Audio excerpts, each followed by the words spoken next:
Assalamualaikum warahmatullahi taala wabarakatuh. Okey, murid-murid tahun 5 untuk pelajaran Jawi. Pelajaran Jawi untuk tajuk yang pertama ialah kata yang menggunakan imbuhan an. Okey, sila buka muka surat 1. Okey, muka surat 1 awak tengok dekat pelajaran pertama kata yang menggunakan imbuhan an. Okey. Bila awak buka muka surat 2, okey.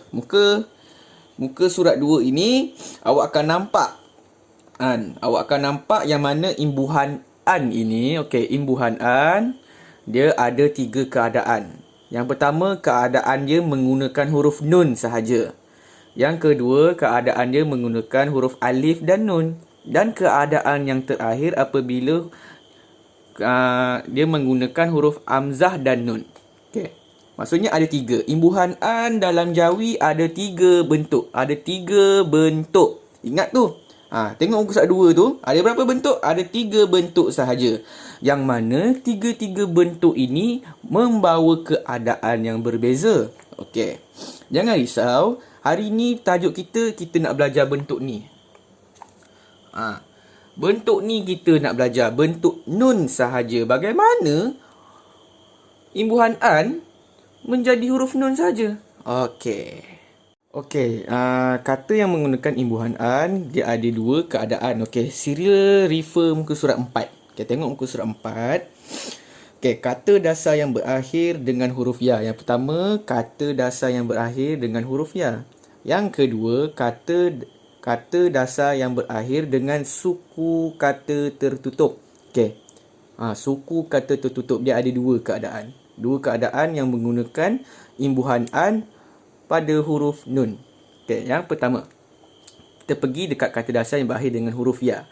Contoh perkataan dia. Okey, tengok contoh perkataan dia. Perkataan puji, perkataan tari, perkataan belai, perkataan pakai. Okey, keempat-empat perkataan ini ada pada muka surat 5. Ustaz keluarkan kepada whiteboard. Okey, Ustaz ambil, Ustaz keluarkan pada whiteboard. Okey, tengok bagaimana proses dia. Perkataan puji ni menjadi pujian. Perkataan tari, belai, pakaian akan menggunakan imbuhan an dalam bentuk nun. Okey, contoh. Ni puji. Okey. Bila kita nak pindahkan dia kepada pujian, hanya letak huruf nun. Awak tidak perlu letak huruf alif dan nun. Okey, sebagai contoh kebanyakan awak akan buat sebegini. Sebentar. Okey. Yang ini adalah cara yang betul. Pujian. Kalau yang salah, awak akan buat ba, waw, jim, ya, alif dan nun. Okey. Sekiranya awak buat sebegini, okey, ini adalah cara yang salah. Okey, sebab ada huruf alif. Ini dah jadi kesalahan tata bahasa. Dalam bahasa Melayu tata bahasa lah. Okey. Salah Okey, senang sahaja. Tak perlu pening-pening kepala. Okey. Tengok ini. Okey, perkataan tari. Okey, tari tahu tari? Orang yang menari-nari tu. Kalau tambah imbuhan an jadi tarian. Tarian. Inilah bentuk dia. Perkataan belai. Belai ni macam kita nak menjinakkan haiwan. Siapa yang ada kucing dekat rumah tu, dia selalulah belai-belai kucing kan. Belayan. Okey, pakai. Pakai ni satu perbuatan seperti pakai baju, pakai seluar, pakai songkok, pakai lencana, pakai tie. Awak nak pergi sekolah pakai kasut. Jadi, kalau tambah imbuhan an akan jadi pakaian. Okey, inilah bentuk dia. Okey, tidak ada penambahan huruf. Okey, tidak ada penambahan huruf. Okey, kalau awak tengok perkataan kata dasar ini, okey, semuanya berakhir dengan huruf apa?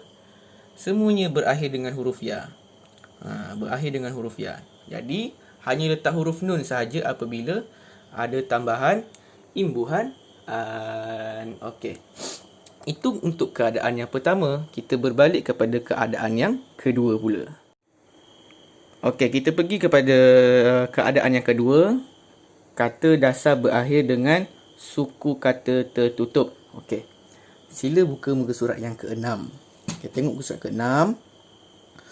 Awak akan nampak ada 4 perkataan. Tapi Ustaz keluarkan 3 perkataan sahaja untuk memudahkan awak. Okey, perkataan yang pertama adalah perkataan sukat. Perkataan yang kedua, perkataan tapis. Perkataan yang ketiga adalah perkataan sebut. Okey.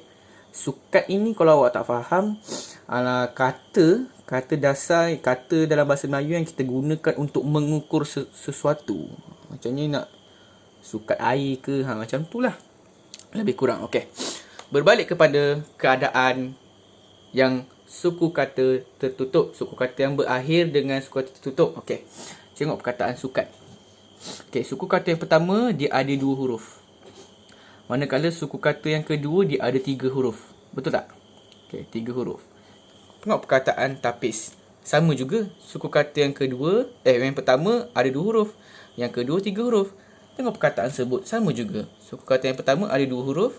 Suku kata yang kedua ada 3 huruf. Okey, bagaimana kita nak identify yang benda tu adalah suku kata tertutup apabila dalam satu suku kata tu, dalam suku kata tersebut mempunyai 3 huruf dan huruf yang di tengahnya adalah huruf vokal.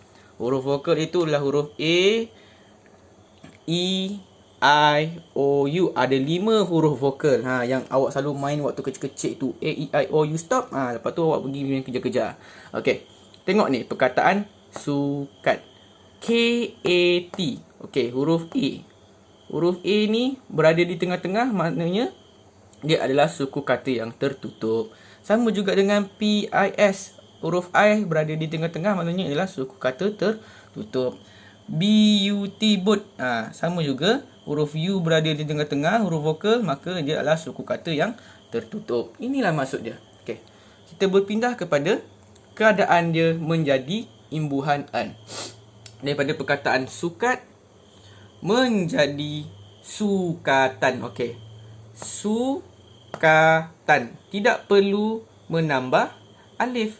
Hanya letak huruf nun sahaja. Okey.